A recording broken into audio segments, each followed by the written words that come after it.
passenger saw just another child traveling alone. Flight attendants offered her juice and cookies with patronizing smiles.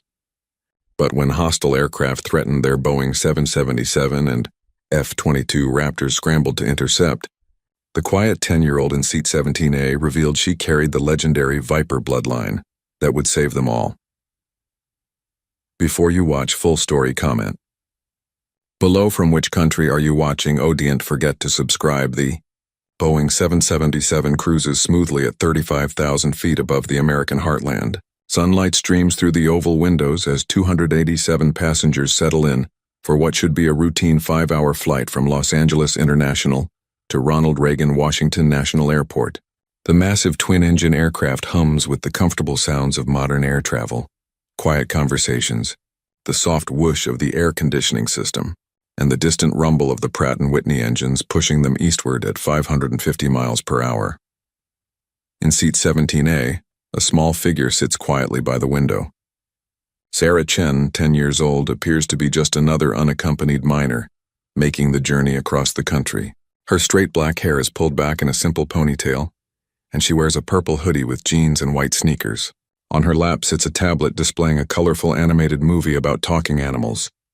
Scattered around her seat are the typical items of childhood travel: coloring books with half-finished pictures, a set of colored pencils, wireless headphones with cartoon characters on them, and a small backpack covered in airplane stickers that catches the light from the window.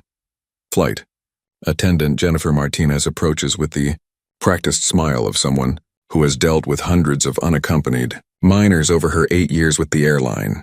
She carries a small cup of apple juice and a package of cookies, bending down to Sarah's eye level with the exaggerated friendliness that adults often use when speaking to children they don't know. "Hi there, sweetie. I'm Jennifer, and I'm going to be taking extra special care of you today. Are you excited to see your grandma in Washington?" Jennifer's voice carries that sing-song quality that adults unconsciously adopt when they assume they're speaking to someone who needs things explained. In the simplest possible terms, Sarah looks up from her tablet, pausing the movie with a quick tap of her finger. Her dark eyes meet Jennifer's with a maturity that seems slightly out of place on such a young face, though the flight attendant doesn't notice this subtle detail. "Yes, I'm looking forward to seeing her. Thank you for the juice and cookies." Sarah's response is polite and well-mannered, exactly what Jennifer expects from a well-raised child traveling alone. Now remember, if you need anything at all, and I mean anything, you just press this little button right here, okay?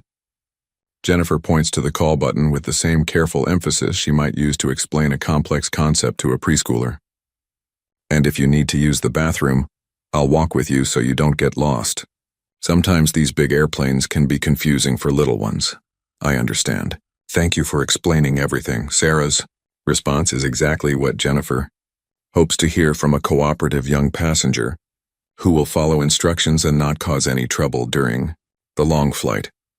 As Jennifer moves down the aisle to check on other passengers, the businessman in seat 17B, Richard Coleman, glances over at Sarah with the indulgent smile that childless adults often wear when observing well-behaved children.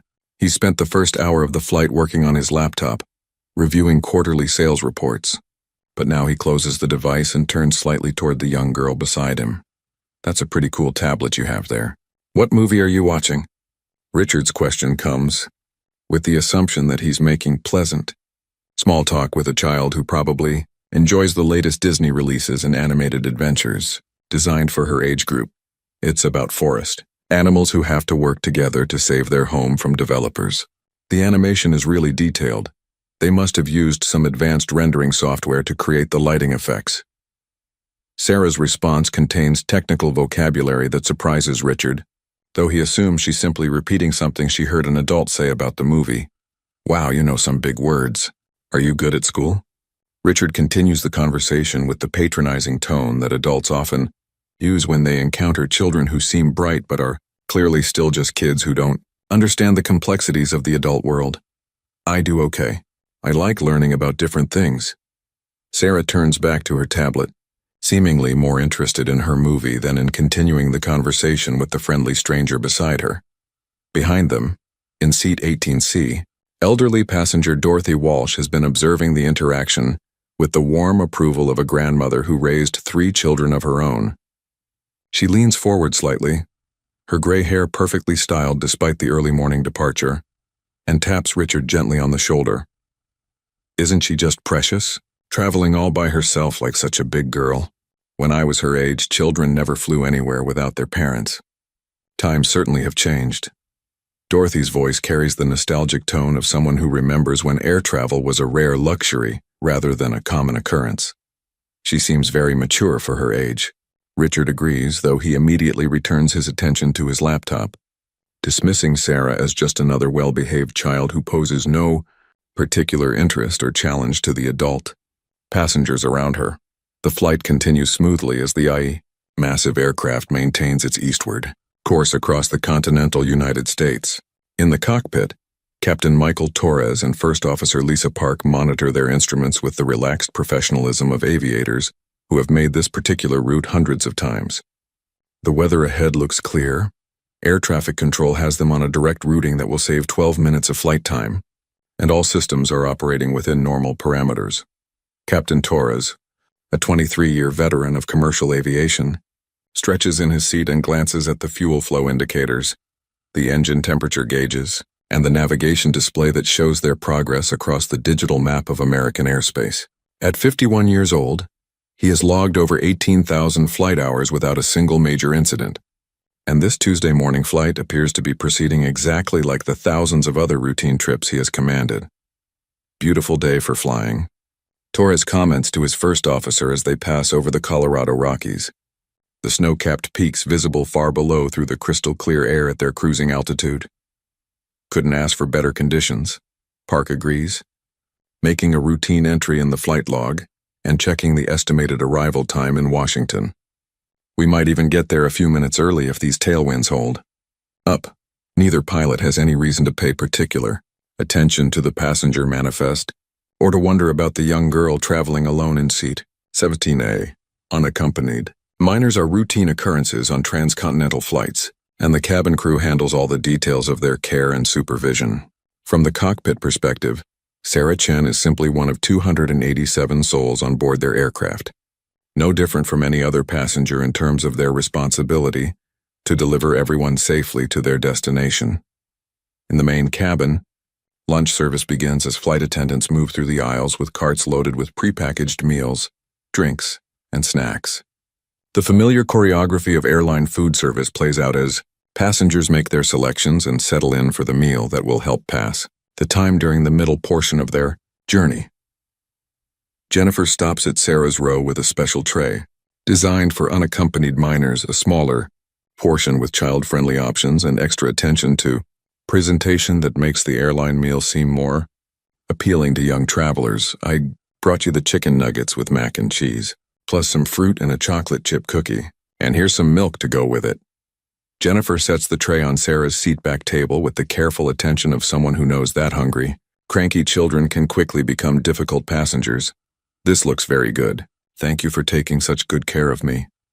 Sarah's gratitude seems genuine and mature, exactly the kind of response that makes flight attendants feel good about their jobs and reinforces their protective instincts toward young passengers traveling without family members. As Sarah eats her lunch, she occasionally glances out the window at the landscape passing below. Her gaze lingers on military installations and airports in a way that might seem curious to an observant adult, but the passengers around her are focused on their own meals, their books, their electronic devices, or their preparations for afternoon naps during the long flight. What none of them realize is that Sarah's seemingly casual observations through the aircraft window reflect a depth of aviation knowledge that would surprise every adult on the flight. Growing up in a family where military aviation excellence spans 4 generations has given her an understanding of aircraft systems, flight operations, and tactical procedures that far exceeds what anyone would expect from a 10-year-old girl traveling alone to visit her grandmother. Her grandfather, Colonel James Viper Chen, earned his legendary call sign during 3 combat tours in Vietnam, where his innovative tactics and fearless leadership saved countless American lives and established new standards for fighter pilot excellence. Her father, Major David Chen, carried on the family tradition as an F-16 pilot, who flew combat missions over Iraq and Afghanistan before transitioning to a test pilot program that pushed the boundaries of modern aviation technology. Her uncle, Lieutenant Colonel Mark Chen, currently serves as an instructor pilot at the Air Force's Elite Weapons School, where he trains the most promising young aviators in advanced combat techniques. The Chen family dinner table conversations don't revolve around typical civilian topics like sports scores or celebrity gossip.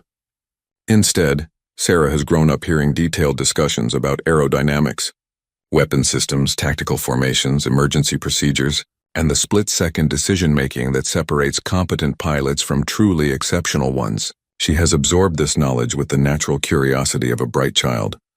But more importantly, she has inherited the Chen family's instinctive understanding of aviation that seems to flow through their bloodline like a genetic gift, while her fellow passengers see only a well-behaved little girl quietly eating her lunch and watching movies on her tablet. Sarah possesses knowledge that could prove crucial in situations that most adults couldn't even imagine, let alone handle effectively. She knows how to read instrument panels, understand radio communications, recognize different aircraft types by their silhouettes, and think through emergency scenarios with the systematic approach that her family has used to excel in the world's most demanding aviation environments as the Boeing 777 continues its eastward journey. None of the 287 people on board have any reason to suspect that the quiet child in seat 17A might be the most aviation knowledgeable person on the entire aircraft. That knowledge remains hidden beneath her innocent appearance and polite demeanor, like a secret weapon that she doesn't even realize she possesses. The lunch service concludes without incident, and the afternoon portion of the flight begins with the relaxed atmosphere of passengers settling in for the final hours before arrival in Washington. Some people read books or magazines, others work on laptops or sleep, and a few continue conversations with fellow travelers about topics ranging from business deals to family vacations. In the cockpit, Captain Torres and First Officer Park maintain their professional routine of monitoring instruments, communicating with air traffic control, and managing the countless small details that keep a modern airliner operating safely and efficiently. Their experience and training create a seamless partnership that handles routine operations almost automatically, leaving their minds free to appreciate the beauty of the afternoon sky and the satisfaction of another flight proceeding exactly according to plan. At 2:47 p.m. Eastern Time, that perfect routine is shattered by an event that transforms their peaceful Tuesday afternoon into every pilot's worst nightmare. United 847, this is Washington Center. Be advised we're tracking multiple unidentified aircraft on an intercept course with your position. Stand by for possible course deviation. The air traffic controller's voice carries an unusual tension that immediately captures the attention of both pilots. Captain Torres sits up straighter in his seat, his relaxed posture replaced by the alert focus of an aviator who recognizes potential danger. Washington Center, United 847. Can you provide more details on those aircraft? Are they military? United 847 negative. These appear to be civilian aircraft that are not responding to radio calls and are not following assigned flight paths. We're scrambling interceptors to investigate. Maintain current heading and altitude until further notice. The term scrambling interceptors sends a chill through both pilots. In post-9/11 America, unidentified aircraft that don't respond to radio calls and deviate from assigned routes trigger immediate military responses designed to prevent another terrorist attack using commercial airliners as weapons. First, Officer Park scans her instruments with increased intensity, checking their position, fuel status, and proximity to potential alternate airports. Mike, if those are hostile aircraft, we need to be ready to take evasive action or make an emergency landing. Already thinking the same thing, Lisa. Keep monitoring the radios. This could get complicated very quickly. In the main cabin, passengers remain unaware of the developing crisis. The flight attendants have not yet been informed of the situation, and the normal sounds of conversation, electronic devices, and general passenger activity continue without interruption. Sarah continues reading her book while occasionally glancing out the window, her trained eye automatically scanning the sky for other aircraft even though she has no specific reason to expect trouble. United 847, Washington Center. Those unidentified aircraft are now within 50 miles of your position and appear to be civilian jets flying in formation. We're unable to establish radio contact. F-22 Raptors from Andrews Air Force. Base are airborne and proceeding to intercept. The Mention of F-22 Raptors, America's most advanced stealth fighters, confirms that military commanders consider this situation a serious potential threat. The Raptor is not deployed for routine aviation problems or simple communication failures. Its presence indicates that someone in the Pentagon believes there is a genuine possibility of hostile intent. Captain Torres makes the decision that his training and experience tell him is necessary under these circumstances. Lisa, I'm going to make an announcement to the cabin crew and passengers. They need to know we might have to take emergency action. Good call. I'll keep monitoring the radios and start reviewing emergency descent procedures. Torres activates the public address system, his voice carrying the calm professionalism that passengers need to hear during crisis situations, but also conveying the seriousness of their circumstances. Ladies and gentlemen, this is your captain speaking. We've been advised by air traffic control that there are unidentified aircraft in our area that are not responding to radio calls. As a precautionary measure, military fighters have been launched to investigate these aircraft. We may need to change our course or altitude on short notice, so please ensure your seatbelts are fastened and remain seated until further notice. Flight attendants, please secure the cabin and prepare for possible sudden maneuvers. The announcement transforms the relaxed atmosphere in the main cabin into immediate tension and concern. Passengers who were reading, sleeping, or working suddenly focus their complete attention on the potential danger that their captain has just described. Conversations stop mid-sentence as people try to process what they've just heard and what it might mean for their safety. Jennifer Martinez feels her heart rate spike as she processes the implications of the captain's announcement. In 8 years of flying, she has never heard anything like this. Emergency medical situations, severe weather, and mechanical problems are part of the job. But the possibility of hostile aircraft creates an entirely different category of fear and uncertainty. Sarah, however, reacts differently than the adults around her. Instead of showing the confusion and worry that mark the faces of her fellow passengers, she closes her book and begins listening intently to sounds and vibrations that most people wouldn't even notice. Her family background has taught her to recognize subtle changes in engine noise, variations in aircraft attitude, and other indicators that reveal what's happening in situations where complete information isn't available to passengers. United 847, this is Raptor Lead. We have visual contact with the unidentified aircraft. 3 civilian jets in tight formation, approximately 2 miles ahead of your position and closing rapidly. They're not responding to our radio calls or visual signals. The F-22 pilot's transmission is calm and professional, but it confirms everyone's worst fears. Unknown aircraft approaching a commercial airliner in formation, while ignoring all attempts at communication, represents exactly the kind of scenario that aviation security experts have worried about since September 11th. Raptor Lead. United 847, what are your recommendations? Should we change course? United 847, maintain current heading for now. We're moving to intercept those aircraft. Be prepared for immediate evasive action on our command. In seat 17A, Sarah's enhanced hearing picks up radio transmissions that most passengers can't distinguish from the general background noise of the aircraft. Her family's military training has taught her to recognize different types of radio communications, and she realizes that the situation is more serious than even the captain's announcement indicated. Washington Center. Raptor Lead. The unidentified aircraft just changed course directly toward the airliner. I repeat, they are now on a collision course with United 847.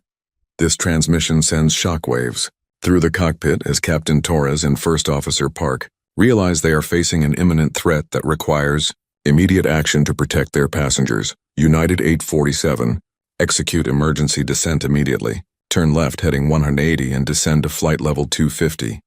Raptor flight is moving to intercept. Torres doesn't hesitate. Lisa, emergency descent checklist. Now. The Boeing 777 suddenly pitches down into a steep descent that throws unsecured passengers forward in their seats and causes overhead bins to rattle ominously. The massive aircraft shudders as it exceeds normal descent rates while turning sharply to the left to avoid the approaching unknown aircraft. In the main cabin, panic begins to spread as passengers realize they are in immediate danger. People who have never experienced combat or aviation emergencies struggle to understand what's happening and what they should do to protect themselves. Jennifer Martinez activates the public address system, her training taking over despite her own fear. Ladies and gentlemen, we are taking evasive action as directed by air traffic control. Please ensure your seatbelts are tightly fastened and assume emergency positions. Place your head down and hold onto your ankles. But as she moves through the cabin to help passengers follow emergency procedures, Jennifer notices something extraordinary about the young girl in seat 17A. Instead of showing the terror and confusion that marks every other face around her, Sarah appears calm and focused, listening intently to radio communications that Jennifer herself can barely hear over the noise of the emergency descent. United 847, Raptor lead. The unidentified aircraft are matching your descent and turn. They're still on an intercept course. You need to go lower and faster. Roger? Raptor lead, descending to flight level 200. The Boeing 777 enters an even steeper descent that pushes the aircraft's systems and the passenger's endurance to their limits. The structural stresses of the emergency maneuver create groaning sounds from the airframe that terrify people who have never heard an airplane being pushed beyond its normal operational envelope. At this critical moment, when 287 lives hang in the balance and the professional aircrew struggles with a scenario they've never trained for, the 10-year-old girl in seat 17A does something that will shock everyone who witnesses it. Sarah stands up despite the steep descent angle and approaches Jennifer Martinez with a confidence and purpose that seems completely out of character for a frightened child. The pilots need to know that those aircraft are probably trying to force us down to a specific altitude where surface-to-air missiles would be most effective. The F-22s can't protect us if we descend too low because they'll lose their radar advantage. Sarah's voice carries technical knowledge and tactical understanding. That leaves Jennifer speechless. Sweetie, you need to sit down and fasten your seatbelt. The pilots know what they're doing. Jennifer's response reflects her assumption that a scared child is trying to help with suggestions that don't make sense. But Sarah's next words shatter that assumption completely. My grandfather is Colonel James Viper Chen. He developed the tactical manual that those F-22 pilots are probably following right now. I know what I'm talking about, and we're in more danger than anyone realizes. The mention of the call sign Viper stops Jennifer in her tracks. Even flight attendants who aren't military aviation experts have heard that legendary name associated with heroic actions and innovations that saved American lives in multiple conflicts. United 847, this is Raptor 2. We're detecting multiple radar signatures on the ground that suggest surface-to-air missile systems. Those aircraft may be trying to push you into a kill zone. The F-22 pilot's transmission confirms exactly what Sarah just predicted, creating a moment of stunned silence as Jennifer realizes that the quiet child she's been treating like any other unaccompanied minor possesses knowledge that could save everyone's life. Can you help us? Jennifer asks, her professional training overriding her disbelief as she recognizes that extraordinary circumstances require extraordinary actions. Take me to the cockpit. The pilots need information that only someone with my family's background can provide. Jennifer makes the decision that goes against every airline protocol but follows the instinct of someone who recognizes genuine expertise in a crisis situation. She leads Sarah toward the cockpit, past passengers who are too focused on their own fear to pay attention to what the flight attendant is doing with the unaccompanied minor. In the cockpit, Captain Torres and First Officer Park are struggling with radio communications, evasive maneuvers, and system monitoring that pushes their multitasking abilities to the absolute limit. When Jennifer enters with Sarah, Torres initially assumes the flight attendant is bringing him a frightened child who needs reassurance. This isn't a good time for passenger visits, Torres says without taking his eyes off his instruments.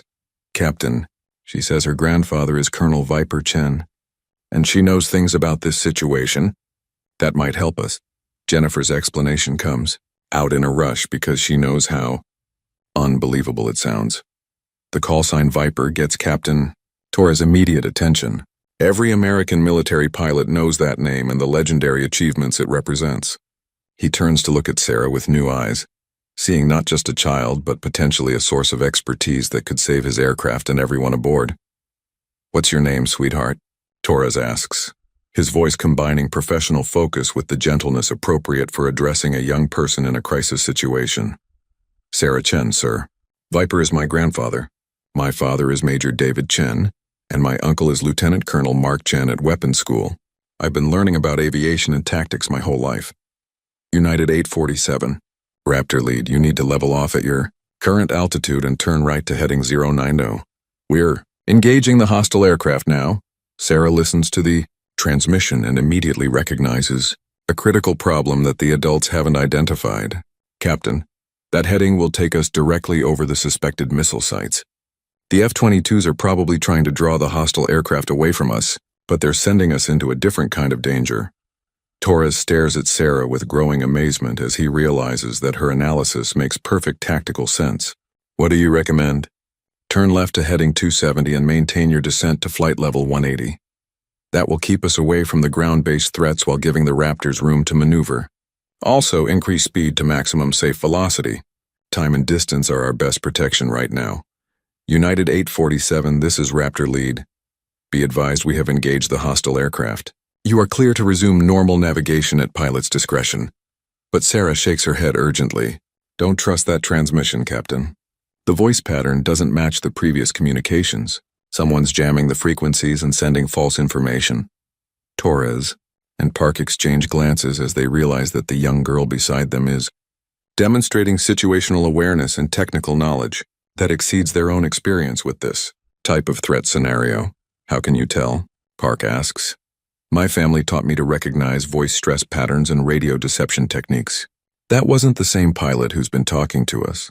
And the background noise indicates the transmission came from ground level, not from an F-22 at altitude.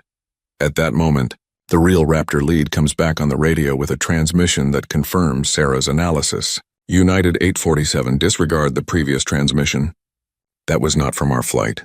Hostiles are still active and attempting radio deception.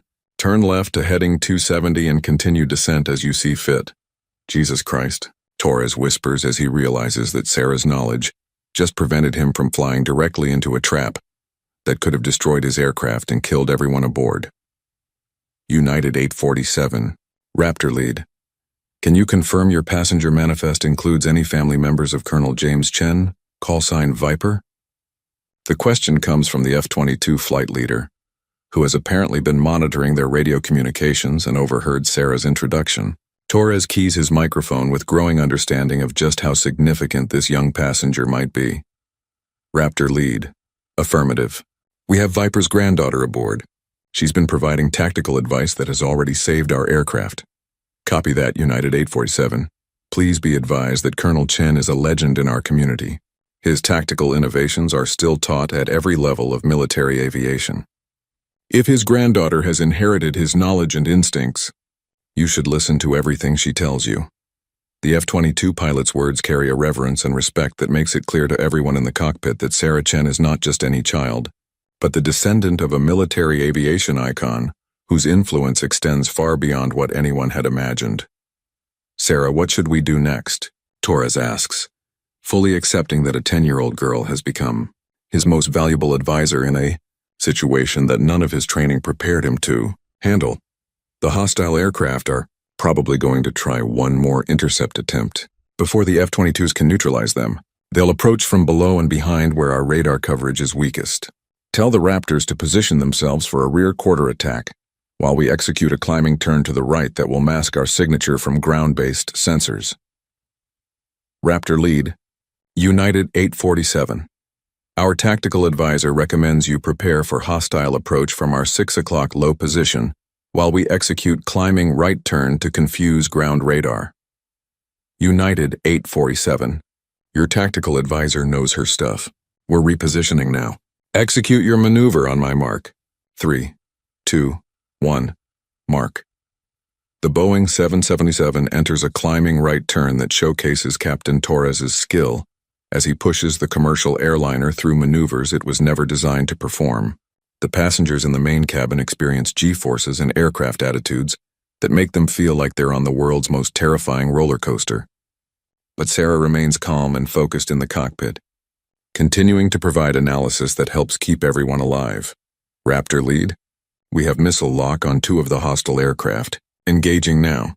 The radio transmission is followed by distant explosions that are visible through the cockpit windows as the F-22 Raptors eliminate the aircraft that were trying to destroy the commercial airliner. The sight of those fireballs in the sky serves as a stark reminder of how close 287 innocent people came to losing their lives. United 847, Raptor lead. Hostile aircraft have been neutralized. You are cleared to resume normal navigation to your destination. Outstanding job by your tactical advisor. Please pass along our respect and admiration for the Chen family legacy. As the immediate danger passes and the Boeing 777 returns to normal flight operations, Captain Torres turns to Sarah with an expression that combines gratitude, amazement, and profound respect. Sarah, I need you to know that you saved every life on this airplane today. Your knowledge and quick thinking prevented a disaster that would have been catastrophic.